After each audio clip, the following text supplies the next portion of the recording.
Welcome to the podcast of the impossible. I'm Peter Wood, and my guest today has a bachelor's degree in economics and a master's in public policy, officially making him the smartest person, at least on paper, in the entire Wood family. It's my brother, Matt Wood.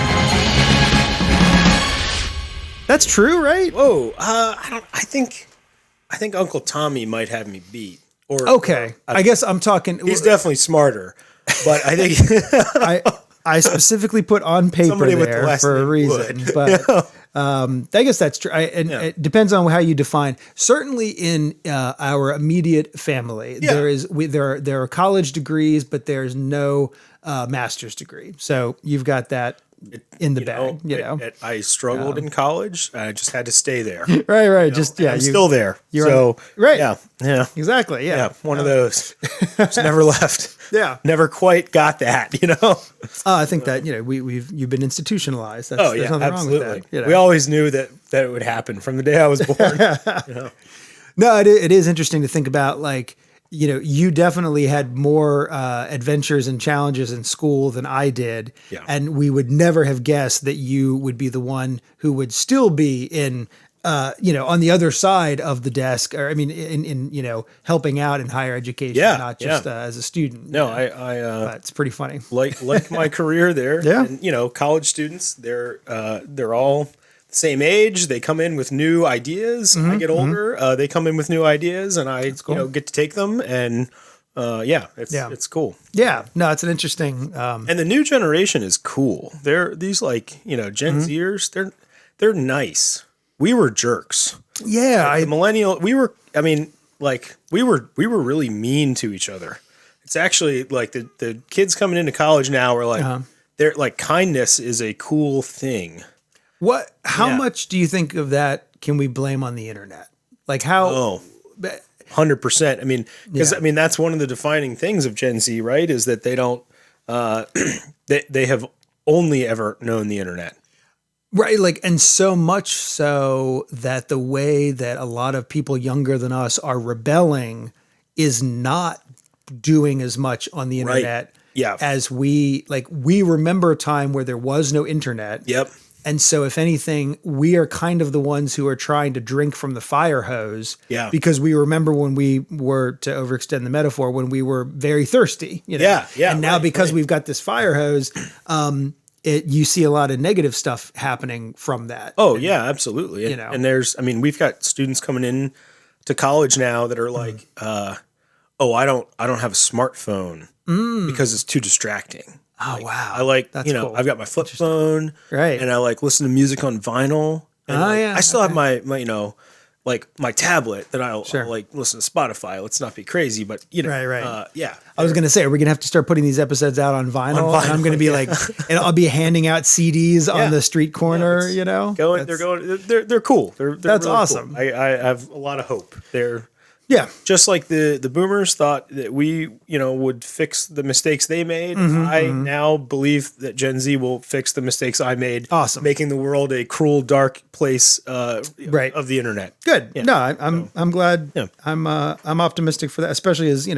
a father of a daughter, wanting to think about that as much as on the one hand, I believe that there will be, that human ingenuity is the one resource that we're not going to run out of. Yeah. And so hopefully that will, be a fine, that will make up for a lot of other resources that we are driving into the ground, Sure. But the one resource we're not going to run out of, magic. Transitions. Okay. I don't know what we're talking about today, but I wanted to talk about magic. Magic. Yeah, magic, and more specifically, my favorite movie is The Prestige. Yes. Where do you put that on your pantheon, on your list of top movies? All right, help me. Let's unpack this. Yeah, let's do it. So when you say your favorite movie, do you mean movie or magic movie? I think I mean movie. Now it's hard for me to separate that out. Yeah, but there's enough going on. So I think the main thing, Michael Caine, Hugh Jackman. Yep. Right. Christian Bale. My magician brain really loves, in any art form, whether it's a play or a movie or a magic show, I love seeing something that seemed innocent, or like maybe I sort of like questioned it for a moment and then I moved on. And then later, very satisfyingly, it's sort of like you knew it all along. That kind of a plot. Right. And The Prestige definitely does that. It's one of, I mean, the short way of saying it is it's one of those movies where as soon as the movie is over, you want to watch it again because now you have this different perspective. Sure. And you realize how many missed. Right. Every time you watch it, you know, to this day, every time you watch it, there might be some little nugget that's in there that you missed before. Yeah. Yeah. I mean, I would say, I cannot come up with a title that is more favorite than The Prestige. I mean, you could, so we'll say maybe top 5 because they all could be on the same, other titles could be on the same level. Those would all be like categories of, sure. And I would remember when we were really into, we would call them heist films, but like, you know, your Ocean's 11, Italian Job, like that sort of thing. Yeah. And I think The Prestige had a lot of those elements. Yeah. Just packaged in a little bit different, but still that there's all these details throughout. Like you don't know the entire story, or you know, you don't know all the details until the big reveal. The Prestige. Yeah. You know, sure. at the end, like, so yeah, I mean, what great film. And I mean, it's you know, it opened up a whole generation to the magic of Nikola Tesla. Yeah. Sure. Which is, I mean, you know, as far as I'm concerned, The Prestige is a documentary about Nikola Tesla. I mean, you know, like he was a wizard, you know, doing some crazy stuff. Sure. I was just out in Colorado Springs visiting our sister and some other friends. Right. Sure. And like, I was sad that I couldn't find more like Nikola Tesla stuff. Like I want, and maybe that's like a business opportunity. You know, we need to have a Tesla experience. Sure. You know, out in the Springs that like, you know, for his crazy mad scientist lab where Edison couldn't get to him. No, it was fascinating. I mean, I've read several Tesla biographies since. I mean, no question because of The Prestige, like that sort of, you know, opening the gateway to that as being a real character in this fictitious world. Yeah. And it is fascinating how like the name Edison, like Edison was just better at business and marketing than Tesla. Yeah. Tesla was a dreamer and a tinkerer. Yeah. And once he thought he had solved something, he just moved on to the next problem. Right. But the problem was never, how do I mass produce this and make money? You know? Whereas like Edison was much smarter about he's the business side. And he knew, you know, patent law and, you know, like, sure. That's, but I think, and so, from a magic standpoint, I'm always looking for opportunities is there any way that I can sprinkle that in a show where little things that were sort of popping in along the way then become, you know, a satisfying thing at the end? Like producing Oreos from various, you know, orifices.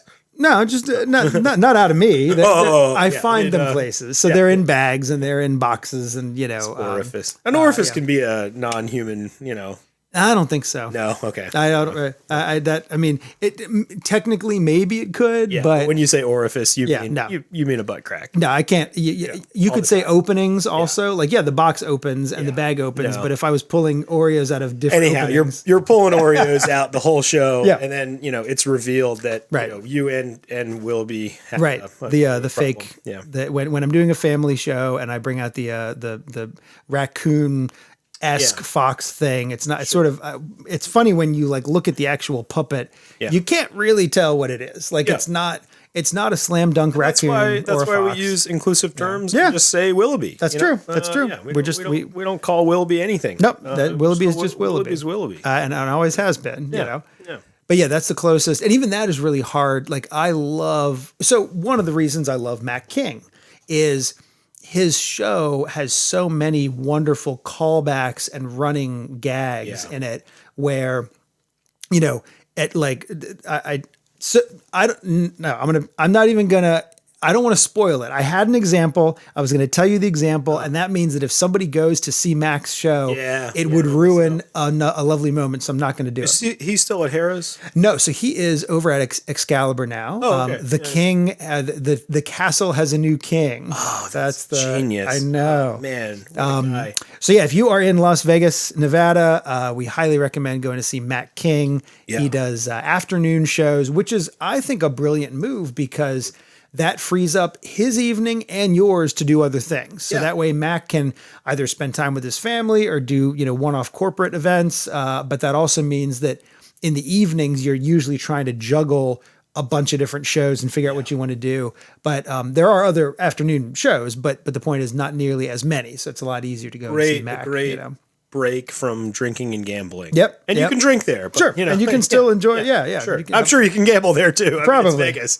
Someone comes to your table. Yeah. But see, so that's one of the closest I've seen, honestly, to the Prestige in terms of the little Easter eggs that were tossed along the way that you didn't realize were Easter eggs until you get to the end of it. You know? How much of a reveal is, let's talk about like the reveal phase of the movie, The Prestige. Like, okay. I'm trying to quantify like what percentage of the movie is kind of going back and revealing stuff. Obviously there's like, and if you haven't seen The Prestige, pause now. Pause right now. Go watch. Here comes because it's going to get spoiled. I'm not going to spoil Mac King, but I will. Let's totally spoil The Prestige. Yeah. Because you have every reason to just stop and go watch The Prestige. Yeah. But there's the end where there's all the the doubles that were produced and killed. Right. And that's like the final scene. Right. Yeah. But then but there's also the really big reveal that Christian Bale's, manager is also his twin brother. And that happens earlier. Earlier, but still, that's sort of like that's still in the third act of the movie. Yeah. Like it's still very close to the end when you the whole way through, you just sort of realize that, and those this guy's important too. Those are most of the nuggets that are sprinkled through. I think so. Although, like the very opening shot is a whole bunch of top hats in the middle of a snowy field. Yeah. And it just is an interesting image, and it ties into the very last images of the film where you see a bunch of duplicated things, but in that case, it's Hugh Jackman in water tanks, not just top hats. Hugh Jackman. You are not alone. I'm sure there's a market for that. So I was watching Les Mis movie, which is my favorite. I think it's remarkably good. And it's really good. I was talking to a good friend of mine who's very talented musically, and I was like, love the Hugh Jackman, Russell Crowe Les Mis, and she's like, oh god, they suck at singing. Like they're such bad singers, and like she's a really talented singer, and talented musically, and comes from a very musically talented family. Sure. And I was like, probably the reason I like it so much is I like to sing along to the soundtrack, and I can keep up with Russell Crowe and Hugh Jackman easily enough. Sure. That's funny. They're not operatic. I think I would say Hugh is above average, but Russell Crowe is probably average. He's got like a band. Yeah. But there's a lot you can do. Yeah. Point is, he's got a band you can sing along to. Let's put it that way. Yeah. No, I think and that just little inside baseball that I love about that movie. So that they had a person on set playing the piano, and that person could hear the character's mic. You're talking about Les Mis. Les Mis, the movie version of Les Mis. Sure. That person could hear the mic of, let's say, Hugh Jackman, and Hugh Jackman could also hear either via an earpiece or a monitor, depending on the set, could hear the piano, right? But that was, you never hear the piano in the actual finished product. So someone is basically, the two of them are doing a duet. Okay. Someone is singing and someone is playing the piano, but they're able to sort of adjust the timing of everything. And then once all the vocals were done and in the can, then they went back in with a full orchestra and recorded the music that goes under that. But the point is, if Hugh sort of slowed down in a little chunk there, or took a longer pause than he should have, or whatever. Now the orchestra is reacting to him. Yeah. As opposed to him trying to sing along with a click track of music that's already been been recorded. And that's why it sounds so good, because it was recorded on set. Yeah. Like, they were using actual boom mics to record. I mean, in Anne Hathaway's, that was a one take. I mean, I'm sure she did it multiple times, but she did that one in a take, Yeah. But I thought that was a fascinating way of doing it, like sort of letting it be actor driven. Right. Where if they want to sort of pause to have an emotional moment. Yeah, they're not just technicians producing a sound. Yeah, like sure. So what a smart way to do a movie musical. Yeah, no, very cool. So I don't think Hugh Jackman sang a lot in The Prestige. No, not that I recall. I can't recall him singing. No. Missed opportunities. I mean, The Prestige, the musical. Would I buy a ticket? Absolutely. Sure. And it was also a weird. So if you remember The Illusionist with Edward Norton, about the same time. Yeah, and that was a strange. Like the timing was almost uncanny. Where what are the odds that you've got two period magic movies coming out like literally the same summer? I mean, it was within months of each other. Yeah. That was the turn of the century magician film summer. Yeah. Right. And then we did a turn of the century themed show at the Howard County Fair. Because we're very topical. Year. We are. Yeah. It was the audience was thinking about that. But that was. I mean, what I feel sad about with The Illusionist is that if it hadn't come out around the same time as The Prestige, I don't know how. I wonder if I would feel like it was a fine movie. Yeah. But when I compare it to The Prestige, no comparison. Right.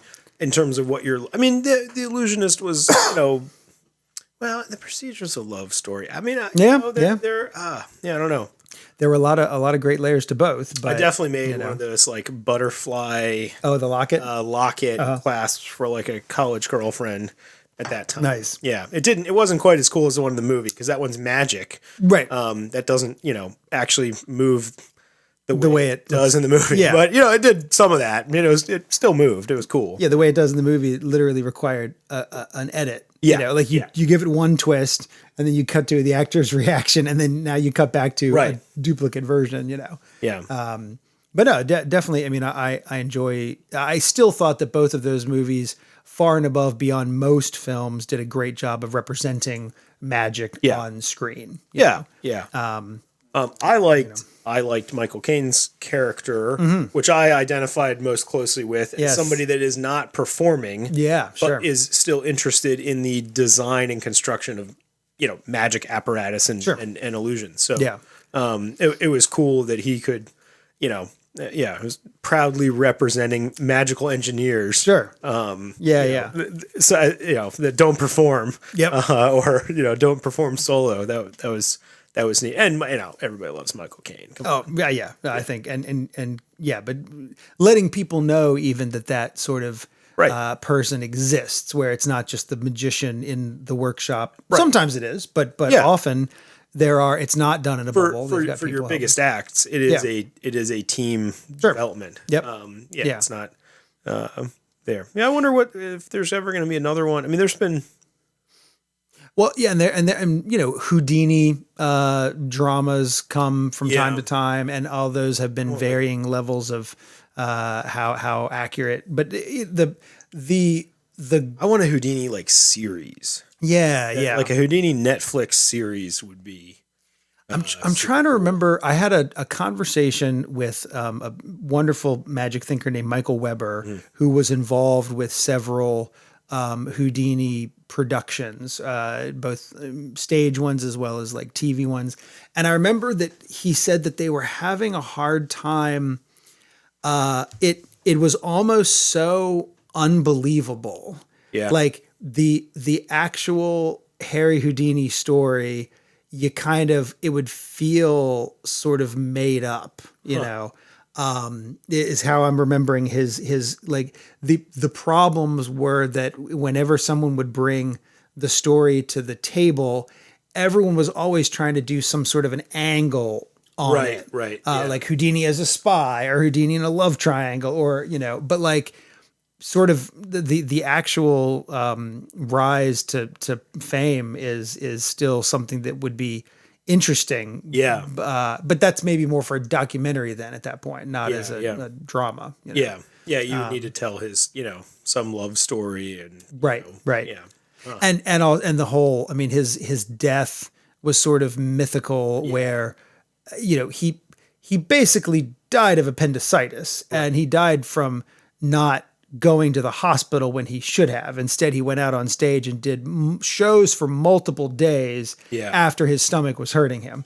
And that's super frustrating where there's the legend is that he was punched in the stomach. And I mean, that happened. Like, but there was what you picture is that he got punched in the stomach when he wasn't ready for it, and then he just died there. And that's not or that he went out and performed one last show. Right.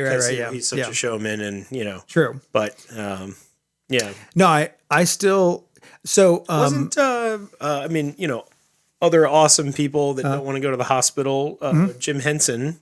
Yes. Like that's same deal. Oh man. So like let it be a lesson to you, our friend. Yeah. Go to the hospital. Yeah. Go to the hospital. Feeling really crappy. Go to the hospital. Well, I was talking with if you're an awesome Otherwise, awesome contributor to society, which you are. If you're listening to this episode, of course you must be. Yeah. I am fearful about how much prestige and I mean notoriety will Criss Angel have a century from now. Yeah. Because, now let's be blunt. How do you feel about Criss Angel? So I feel I will compare sacrilegiously, I will compare him to Houdini, where the best trick that Houdini did is that we are still talking about him. Right. Houdini was not the best magician of his age. Sure. People who were alive during the time of Houdini, when they were asked who's the best magician of the time, they would give one of several other names. But Houdini was a genius at marketing and making us still talk about him. Like Edison. Sure. Yep. Edison wanting to put they were like contemporaries, right? I guess more or less. I'm not exactly sure what the time. I mean, I don't believe they like knew each other. Okay. They may have. I'm not sure. Yeah. But what I am curious about is that people keep giving Criss Angel opportunities to get in front of an audience and talk, and it seems to. I guess part of the problem is that like I really don't know how successful it ends up being because most of what you hear about it is coming from Criss Angel. Yeah. And so, you're always, I am not going to believe that press quite the same way as if it's from some other third party source. Right. But I am very curious because when I meet people out in the world and we talking about magic, his name comes up more than I would like it to. Sure. Because he is, a more recent. I'm sure there are people who think, oh, there was Doug Henning, and then there was David Copperfield, and then there was Criss Angel, and I don't really know if I don't know if Penn and Teller are on their radar or David Blaine, but there's a certain whole swath of people where Criss Angel sort of took the baton from Copperfield. And I'm just very curious to see how his legacy holds up in, I won't be around in a century, but after he's gone and when I'm an old man, I'll be very curious if people are putting him on the even footing with Copperfield and Penn and Teller when they definitely should not be. Right. Yeah. I guess, it depends on if he like dies in a, magical way. We'll see. Entertaining way. I'm not making death threats to Criss Angel, but, he gets punched in the gut and performs one last show and becomes a legend. That's true. Might happen. He keeps saving people from the water tank. He's saved at least 3 people that I know of now. Really? People who have almost drowned, but Criss Angel was around to pull them out of the water tank and save their life. So thank you, Criss Angel. All I'm saying is if I get a water tank, I'm going to have Criss Angel hanging out here all the time because clearly he is an expert at pulling people out of water tanks. He is. He does have one record, right? It's he's got the only Cirque show that went bankrupt ever. So that's it for this episode of the. I don't have a lawyer yet. So I probably shouldn't say that. No, I believe yes. Typically, a Cirque show will have a 10-year contract, and I know that show. I don't know if it closed early, but I know that it. Yeah, I think it did. It got redeveloped pretty hard because it's going now, right? So there is a show. If you want to see him, he's doing 2 shows currently in the same theater, just one after. No, let's not plug Criss Angel. Yeah, but unrelated to Cirque du Soleil. Though. Yeah, okay. He's doing it under his own banner. Yeah. Which is fine. That's lovely. Yep. And stay away from Cirque. Well, no, yeah. I think Cirque does Cirque well, and it was I've seeing Criss Angel's Cirque show twice is going to have to be a topic for another episode. Sure. So our friend listening will have to tune in some other time. Yeah. And I can tell you the whole exciting saga of that. But so for our friend watching it on YouTube, we've got some sort of titles under the screen here.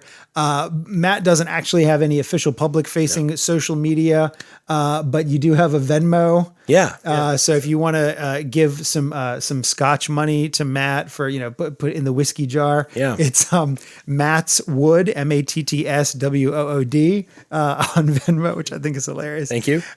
Just that I'm going to tell people about following me as like a magic show, not just hey, put money in a tip. Look, we're both looking for money. Okay, yeah, that's fine. Let's be honest. Yeah. So, but for my public shows and social media and special projects and all the sorts of stuff I'm up to, you can head on over to oftheimpossible.com. That's Matt Wood. I'm Peter Wood. Thanks.